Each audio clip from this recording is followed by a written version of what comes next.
Xôm chun rương chào lòm bài bon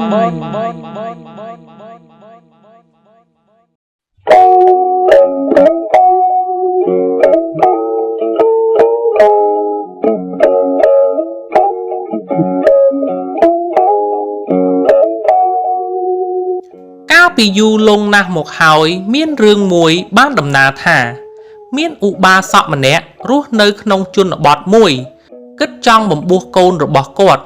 ហើយគាត់ក៏បានទៅនិយាយជួលភ្លេងពិណពាទ្យគេរួចរាល់អស់ហើយ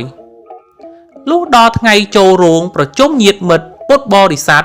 និងចម្រើនពុទ្ធមន្តហៅព្រលឹងនាគនោះ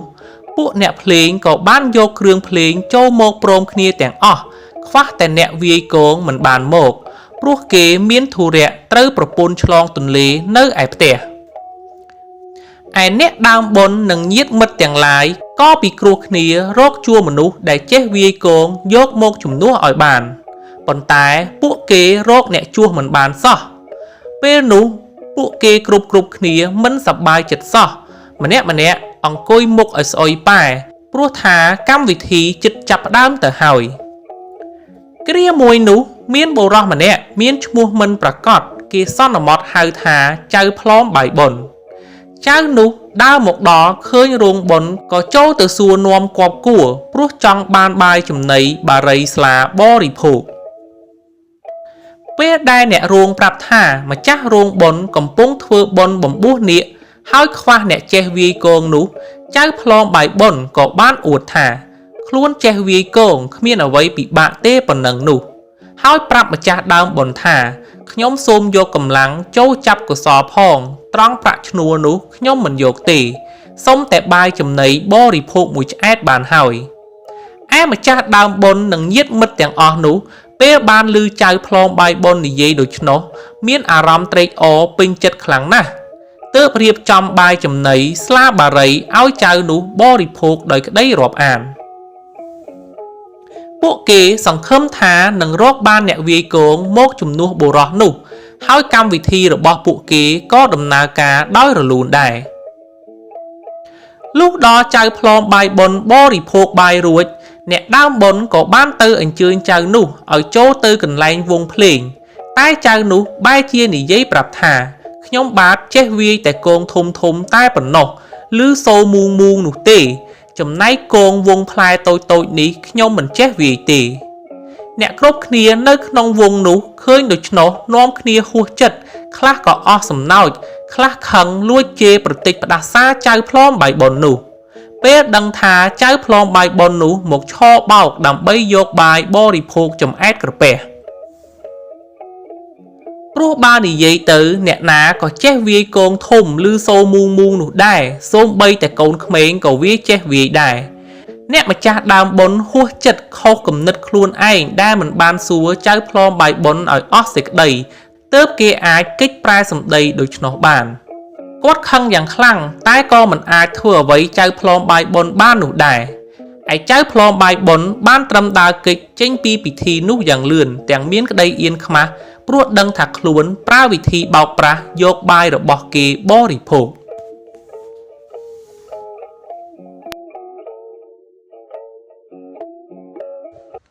សូមជូនរឿងកងការពារមិនទាកំរៃ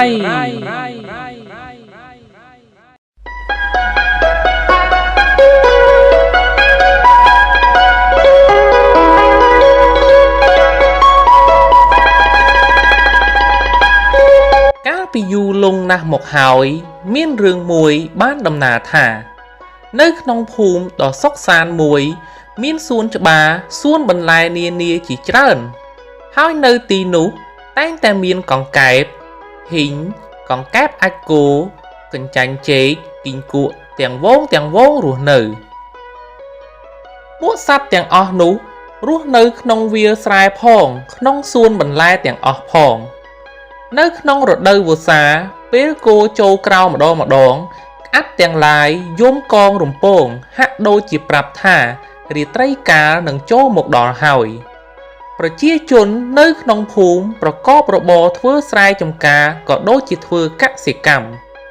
ពេលប្រលប់ពួកគេត្រឡប់មកផ្ទះវិញទាំងក្តីរីករាយដោយបានជួបជាមួយនឹងក្រុមគ្រួសាររបស់ពួកគេនៅពេលយប់ម្ដងក្នុងរដូវភ្លៀងធ្លាក់កង្កែបហ៊ីងយំទ្រហើងអើងកងភាពត្រជាក់គួបផ្សំនឹងសម្លេងទាំងនេះញ៉ាំងឲ្យបរិយាកាសនៅវាលស្រែក៏ដូចជាក្នុងភូមិនោះមានភាពមនោរម្យជាខ្លាំងសត្វហ៊ីងកង្កែបទាំងអស់នេះមានប្រយោជន៍ខ្លាំងណាស់ជារៀងរាល់ថ្ងៃវាតែងចាប់សត្វល្អិតចង្រៃទាំងឡាយស៊ីជាអាហារពួកវាគឺជាកងការពារដ៏ល្អមួយហើយសត្វល្អិតចង្រៃទាំងអស់មិនអាចមកបំផ្លាញផលដំណាំរបស់ប្រជាជននៅក្នុងភូមិបានឡើយពេលដែលគ្មានសត្វចង្រៃបំផ្លាញដូច្នោះបន្លែផ្លែឈើតាមសួននានាវាលស្រែវាលស្រូវលូតលាស់បានយ៉ាងល្អមិនតែប៉ុណ្ណោះវាតែងតែផ្ដល់ផលឲ្យប្រជាកសិករកាត់យកទៅលក់នៅឯទីផ្សារបានប្រាក់កម្រៃចិញ្ចឹមគ្រួសារយ៉ាងច្រើនមិនតែប៉ុណ្ណោះវាបានផ្ដល់ផលជាស្លឹកផ្កាផ្លែគ្រាប់ដ៏មានរសជាតិឆ្ងាញ់ពិសាសម្រាប់បងប្អូននៅឯក្នុងភូមិបរិភោគថែមទៀតថ្ងៃមួយក៏មានរឿងមួយបានកើតឡើងមនុស្សទាំងឡាយពិតជារមើលគុណខ្លាំងណាស់ពួកគេមិនដឹងថាសត្វកង្កែបហ៊ីងទាំងអស់នោះការពារផលដំណាំរបស់ពួកគេពីសត្វចង្រៃទាំងអស់នោះឡើយពួកគេមិនត្រឹមតែមិនថែរក្សាសត្វទាំងអស់នោះឲ្យបានគង់វង្សនោះទេពួកគេបែរជាមានគំនិតចង់សម្លាប់សត្វកង្កែបក៏ដូចជាហ៊ីងមកធ្វើជាចំណីអាហារនិងលក់យកប្រាក់កម្រៃទៅវិញពួកគេបានប្រើឧបករណ៍ធម្មតាដូចជាសន្ទូចអង្រុតលបរហូតពេលខ្លះក៏ប្រើដល់អាគុយថែមទៀតដែលជាឧបករណ៍សម្រាប់ផ្ដាច់ពូជកង្កែបក៏ដូចជាត្រីនៅឯក្នុងស្រះសត្វកង្កែបក៏ដូចជាហ៊ីងទាំងអស់បានស្លាប់ផុតពូជធ្វើឲ្យគ្មាននរណាការពារផលដំណាំទៀតឡើយបច្ចុប្បន្ននេះពូជសត្វទាំងអស់នេះក៏បានរលាយអស់ហើយសំឡេងក្អាត់យំពេលល្ងាចអស់ហើយសំឡេងហ៊ីងយំពេលភ្លៀងធ្លាក់ច្បារដំណាំវាលស្រែក៏អស់មានកងការពារទៀតដែរចាប់ពីពេលនោះមកពួកសត្វល្អិតចង្រៃក៏ឡើងដៃនិងបានចិត្តខ្លាំងណាស់ពួកវាបាននាំគ្នាមកស៊ីនិងបំផ្លាញដំណាំតាមអំពើចិត្តប្រជាជននៅក្នុងភូមិឃើញសត្វល្អិតចង្រៃបំផ្លាញដំណាំរបស់ខ្លួនដូច្នោះដើម្បីការពារដំណាំរបស់ពួកគាត់កសិករក៏បានរត់រកថ្នាំគីមីមួយចំនួនដែលគេលក់នៅឯទីផ្សារមកលាយដើម្បីបាញ់បំផ្លាញសត្វល្អិតចង្រៃទាំងអស់នោះប៉ុន្តែកសិករទាំងអស់មិនបានដឹងពីផលវិបាករបស់ថ្នាំគីមីនោះទេថ្នាំគីមីនោះគឺមានផលវិបាកអាក្រក់យ៉ាងច្រើនណាស់វាមិនថែមទាំងមានតម្លៃថ្លៃនោះទេវាថែមទាំងបំផ្លាញដល់សុខភាពប្រជាជនទៀតផងមិនតែប៉ុណ្ណោះប្រាក់ចំណូលពីផលដំណាំក៏ត្រូវធ្លាក់ចុះទៅលើការចំណាយថ្នាំគីមីថ្នាំគីមីមានជាតិពុលកសិករប្រើប្រាស់ហើយក៏ជួបគ្រោះថ្នាក់ដោយសារការប្រើប្រាស់ដោយគ្មានប្រដាប់ប្រដាការពារត្រឹមត្រូវប្រជាជននៅក្នុងភូមិដែលប្រើថ្នាំគីមីបំពុលបរិស្ថានទាំងអស់នោះក៏មានជំងឺកើតឡើងអ្នកខ្លះឈឺមិនតែប៉ុណ្ណោះសត្វមួយចំនួនក៏ពោលទៀតដែរ